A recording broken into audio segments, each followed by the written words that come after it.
75.000 operaciones militares realizadas durante los últimos 6 años, solamente están cuestionadas el 1.17%. Cuestionamiento que todavía merece pasar por la lupa y por el respeto del debido proceso de la presunción de inocencia y del derecho a la defensa. Una vez estos procesos lleguen a sentencias condenatorias, bienvenido sea, no vamos a hacer una apología al delito, y nosotros como Asociación de Víctimas Civiles de la Guerrilla Colombiana presentamos nuestra mayor consideración para las víctimas de violación de derechos humanos por parte de la fuerza pública. Lo que no podemos es permitir que se utilicen las cifras y que se magnifiquen, porque lo que están viendo unos es el punto sobre un universo blanco. Nosotros lo que estamos enseñando es de lo general a lo particular, ver un universo blanco sobre un punto negro que existe, pero que algunas ONGs quieren multiplicar y quieren magnificar para llevar a nuestra fuerza pública, a nuestros generales, a esos héroes de carne y hueso ante los tribunales internacionales. Porque la meta es esa, la Corte Penal Internacional, bajo criterios de masividad y sistematicidad.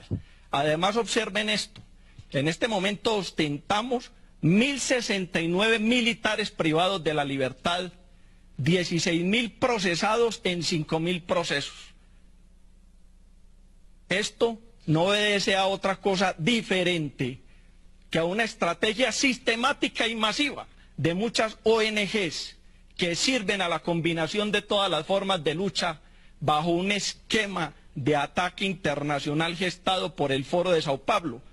Ahora, ¿cuál es el problema aquí de fondo?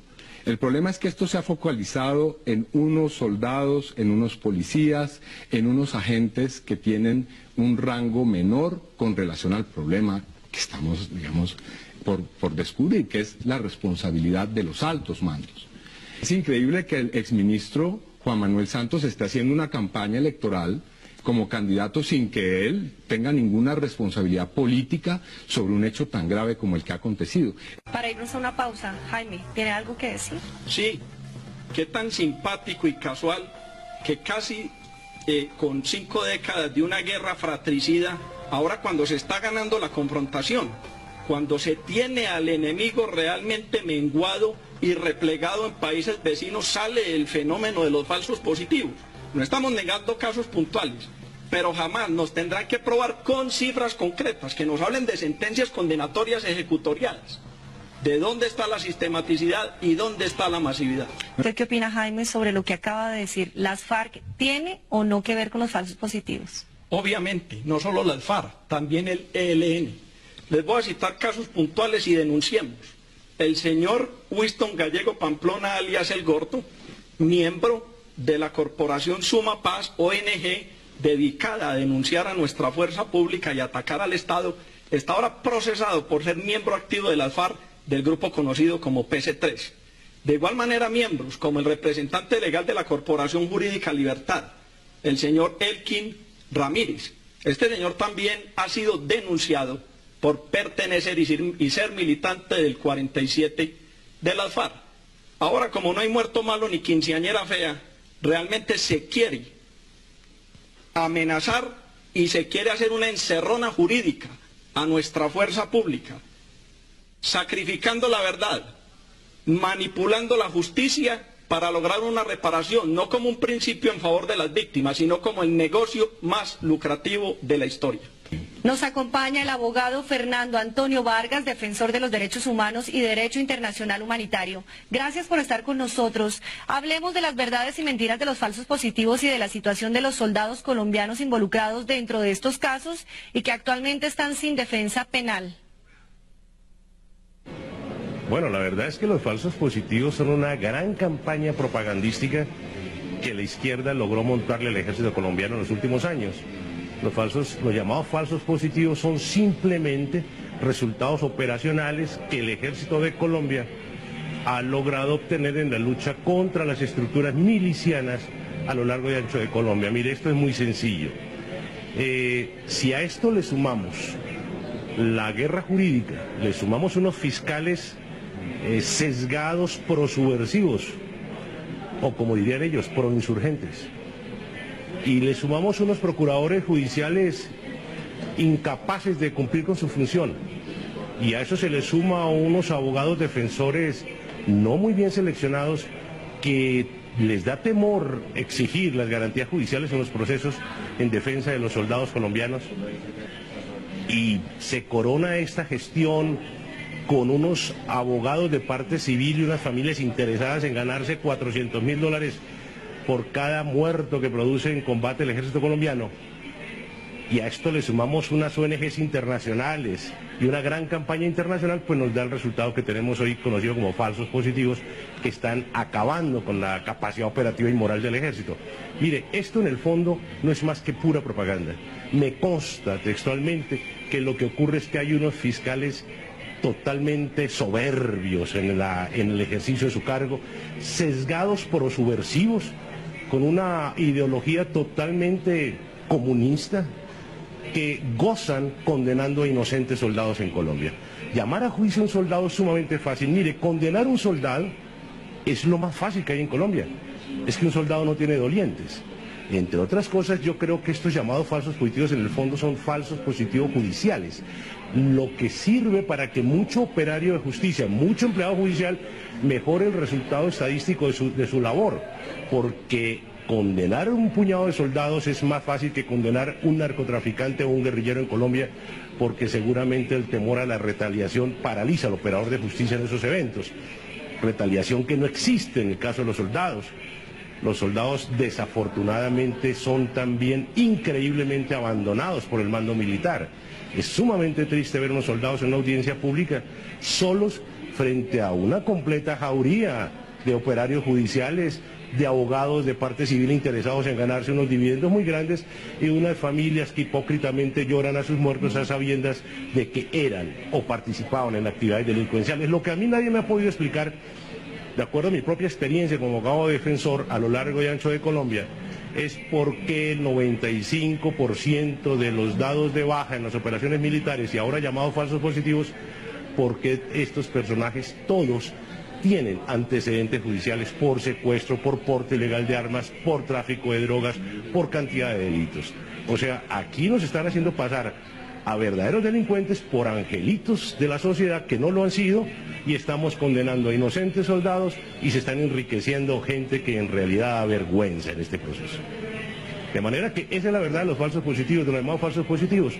Falta de defensa institucional, el gobierno y los mandos militares han sido ciegos en entender esta situación. Ellos creen que apoyando la persecución de los soldados mañana no van a llegar a sus cabezas. Por supuesto que también van a caer en esta hoguera, porque este es un proceso subversivo dentro de la legalidad, es un proceso de guerra jurídica y de guerra de propaganda que ellos tienen que entender.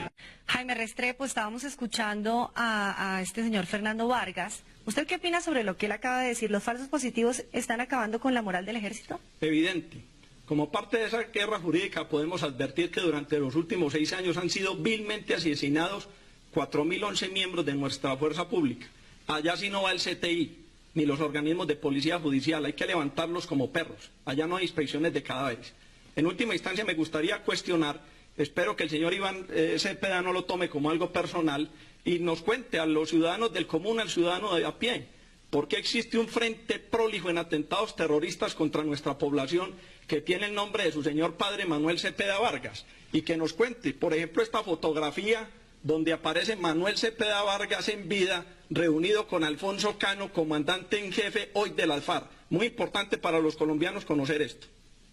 No, a mí me parece que ataques tan bajos no merecen una respuesta. Mi padre fue, como se sabe, parte de un grupo de parlamentarios que fue a negociar la paz en Tlaxcala, en Caracas, y que fue asesinado por miembros de la fuerza pública, que fue asesinado por suboficiales. Yo no sé si a usted le parezca eso correcto, que a un senador de la República pues sea abatido a balazos por miembros de la fuerza pública con paramilitares en las calles, pero ese no es el debate en el que estamos hoy aquí.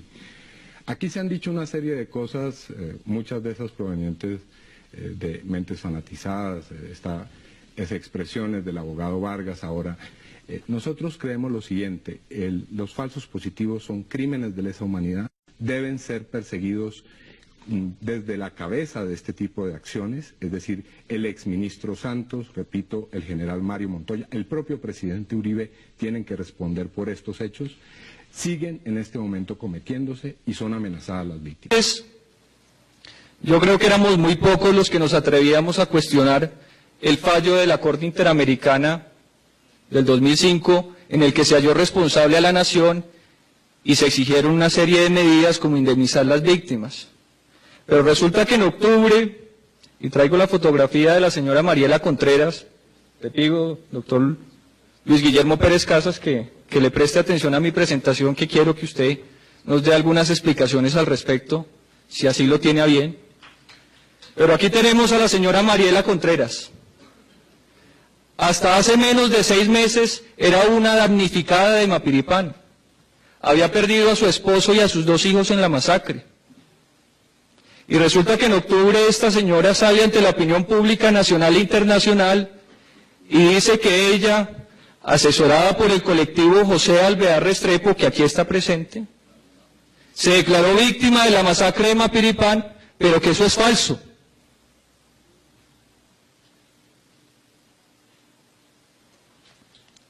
Miren esta diapositiva, la metamorfosis de una falsa víctima. Aquí está el señor Hugo Fernando Martínez Contreras, hijo de Mariela, uno de los menores de edad desaparecidos según el colectivo de abogados en la masacre de Mapiripán. Ahí ven la foto, fuente, colectivo de abogados, en este libro, Folios de Mapiripán. Aquí está la verdad del colectivo, que es una farsa.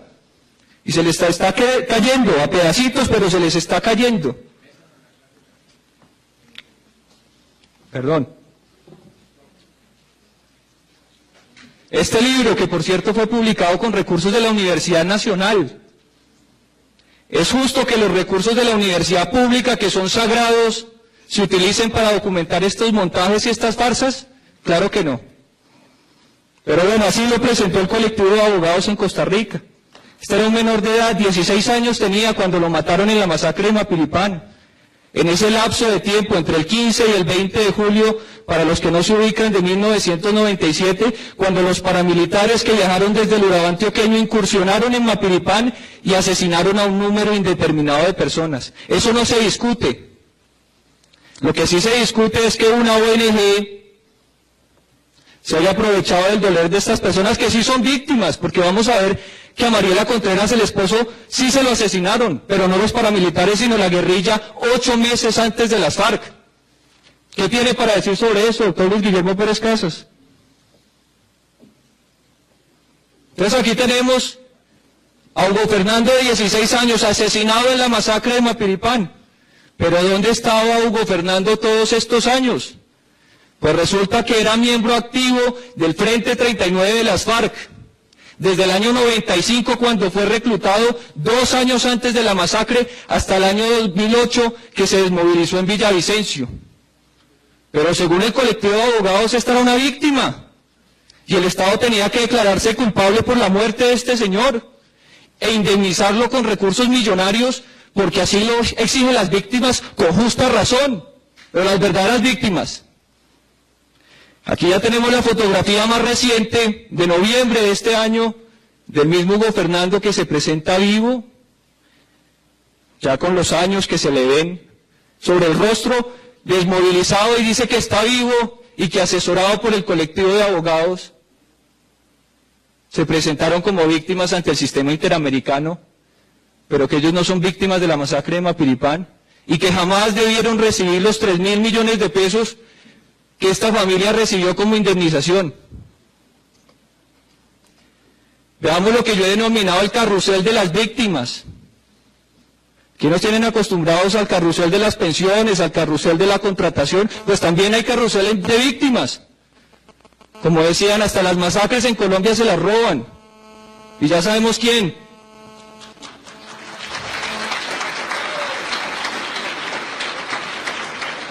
Entonces aquí tenemos, porque el tiempo es corto, lo que fue el devenir en el sistema interamericano, las diferentes etapas, desde el año 99, cuando el colectivo de abogados y otra ONG, SEGIL, se presentan como peticionarios ante la Comisión Interamericana exigiendo la responsabilidad del Estado colombiano.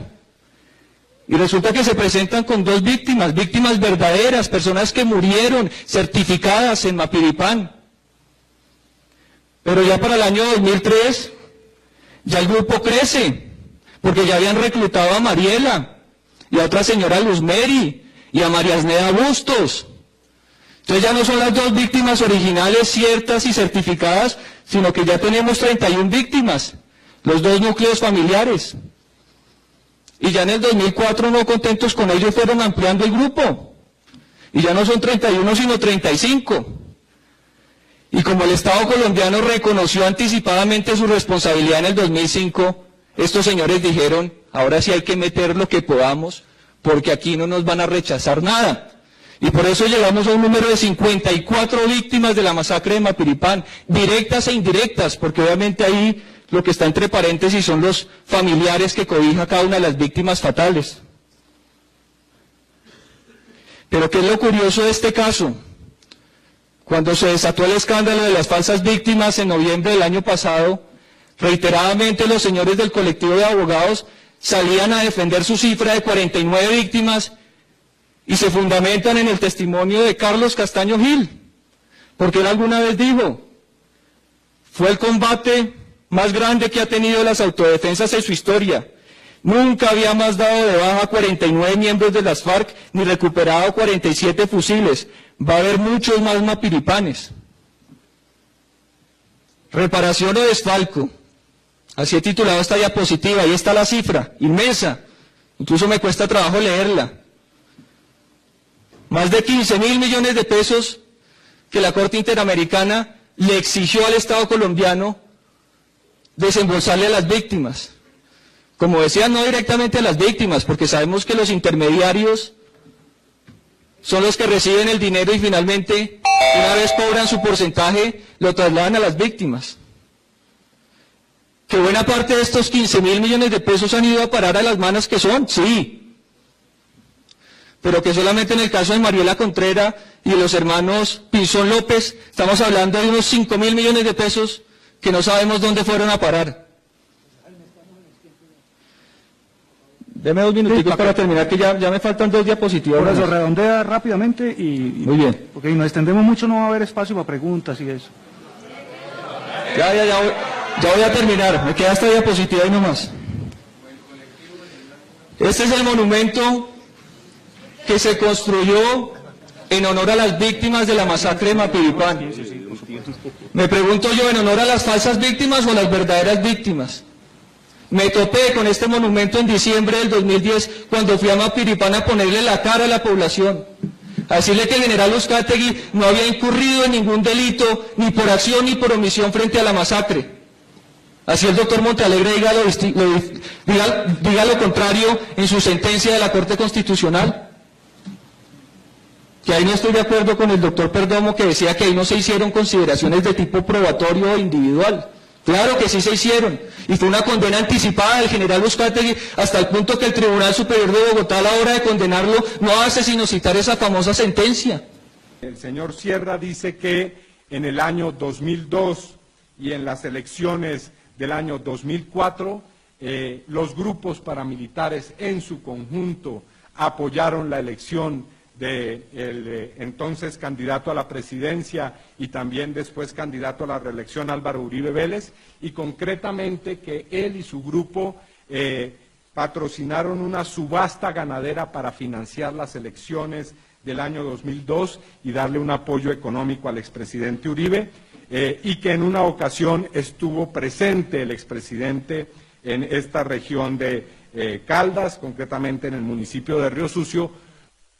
El señor Sierra afirma que con ocasión de su pertenencia a las Autodefensas Unidas de Colombia, tuvo conocimiento directo que se formó un grupo paramilitar que funcionó en el municipio de San Roque y en concreto un grupo paramilitar que tenía por epicentro y por sede de funcionamiento la hacienda Guacharacas, perteneciente al entonces gobernador de Antioquia, Álvaro Uribe Vélez, y también a su hermano Santiago Uribe.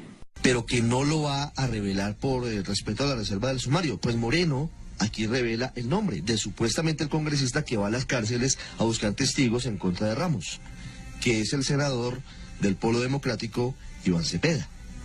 El señor Carlos Areiza me llama a mí, yo grabo la llamada y dice que tiene información de personas que están detrás del señor Luis Alfredo Ramos. Eso queda grabado, se denuncia, se pide permiso, se le pone en conocimiento a la corte, nadie va y lo entrevista y va un investigador y si no recuerdo, tal vez Pinilla, no recuerdo exactamente si fue solo el investigador o Pinilla, se reúnen, graban, creo, la entrevista, y es cuando él dice que Iván Cepeda y otras personas le han pedido que declare en contra del señor Luis Alfredo Ramos. Que Iván Cepeda estaría detrás de los falsos testigos que enlodaron a muchos parlamentarios en el tema de la parapolítica. El doctor Ramos no lo ha dicho públicamente porque dice que espera el fallo de la Corte Suprema, pero aquí Moreno señala que efectivamente el testigo falso señala que Cepeda estaría detrás de esto. Ricardo, estas grabaciones que estamos escuchando desnudan el alcance que tenía, el cinismo con el que operaban y las ambiciones grandes que... Y es muy importante que el parlamentario Cepeda le cuente al país en qué han consistido las nutridas reuniones de él y de Piedad Córdoba en la cárcel de Itagüí, con el paramilitar alias Alberto Guerrero, cabecilla del bloque Cacique Pimpitá, es decir, uno de los testigos estrellas de la Fiscalía contra el doctor Luis Alfredo Ramos. Las razones por las cuales yo he visitado al señor Pablo Hernán Sierra han sido conocidos plenamente por la Fiscalía General de la Nación y atañen a un caso que en este momento está siendo objeto de investigación por parte de la Fiscalía General de la Nación, que involucra al señor Álvaro Uribe Vélez y a su hermano Santiago Uribe. Me recluyen en un pabellón de máxima seguridad. Allí está también el señor Pablo Hernán Sierra, el señor que le dicen Alberto Guerrero, Pipintá. Entonces llegamos a Luis Alfredo Ramos, entonces él me empieza a decir, venga, si quiere yo por medio de una ONG lo puedo sacar del país, le consigo plata, si necesita plata. Usted sabe que a mí me quiere mucho el señor Iván Cepeda, si usted nos colabora pues aquí se queda, de pronto lo trasladan de cárcel, o de pronto le molestan la familia porque no me colabora y usted sabe que yo soy ñaña de Iván Cepeda lo entregó a usted. Pipintá, ¿qué fue lo que declaró que él había estado en esa reunión? Él no estuvo. Él no estuvo. Fue el senador Iván Cepeda quien le pidió a la Fiscalía que investigara los testimonios de Pablo Hernán Sierra, en los que acusa a varios políticos de lazos con las autodefensas. ¿Cómo conoció usted al señor Carlos Areiza, senador? En el año 2011, diciembre de 2011, recibí una llamada y era un director de una organización que trabaja con los prisioneros de Bellavista, que me decía que el señor Areiza se había fugado de la cárcel de Bellavista y que había solicitado mi mediación para entregarse. En la declaración rendida ante la Procuraduría obtenida en exclusiva por Noticias RCN, el paramilitar Gabriel Muñoz Ramírez, alias Castañeda, habla sobre la visita que recibió en la cárcel de Itagüí del entonces representante a la Cámara, Iván Cepeda, el 30 de mayo del 2013. Me dijo que me daba un papel escrito que era lo que yo iba a hablar de Álvaro Uribe, del doctor Álvaro Uribe, y que me trasladaba la familia para otro país. Y que me conseguía a mí una estabilidad en una casa donde yo dijera. Advirtió en su testimonio que nunca había conocido al expresidente Álvaro Uribe. Ni yo he tenido un encuentro con él, así frente no, que lo conozco por la televisión, sí. Y en San José ni en Cristal, él lo tuvieron apoyando para la política. El paramilitar Ramiro de Jesús Henao Aguilar, alias Simón, habló de la visita del representante el 26 de julio del 2012. Que lo que necesitaba era que yo le sirviera el testigo contra el doctor Álvaro Uribe Vélez, que me dejara grabar un video, que me dejara grabar que él me decía que era. Le dijo a los investigadores de la Procuraduría los supuestos ofrecimientos que había recibido por su declaración. Y que en cambio de eso, que él me ubicaba en la cárcel, que me daba unas medidas cautelares o que me sacaba la familia del país. Estas dos declaraciones están consignadas en el pliego de cargos de la Procuraduría contra el congresista Iván Cepeda, quien tendrá 10 días hábiles para presentar recursos jurídicos y pruebas. Respeto con la gente del Carmen de Chucurí, donde estamos parados, la guerrilla mató más de 5 personas aquí, un bombazo. No, señor, no, señor, somos gente decente, señor. Somos gente decente. Sí, ¿qué le pasa, señor? Todos los muertos que hubo, ¿qué? Entonces muy bonitos, ¿no es cierto? Qué belleza, ¿no es cierto? Aquí nos mataron a un montón de gente, señor. Y ustedes vienen acá como qué, como campeones acá a entrar. Qué belleza, ¿no es cierto? Ay, sí, eso, vayan, entren. Claro, dígame. ¡Tan valientes! ¡Tan valientes! ¡Desgraciados!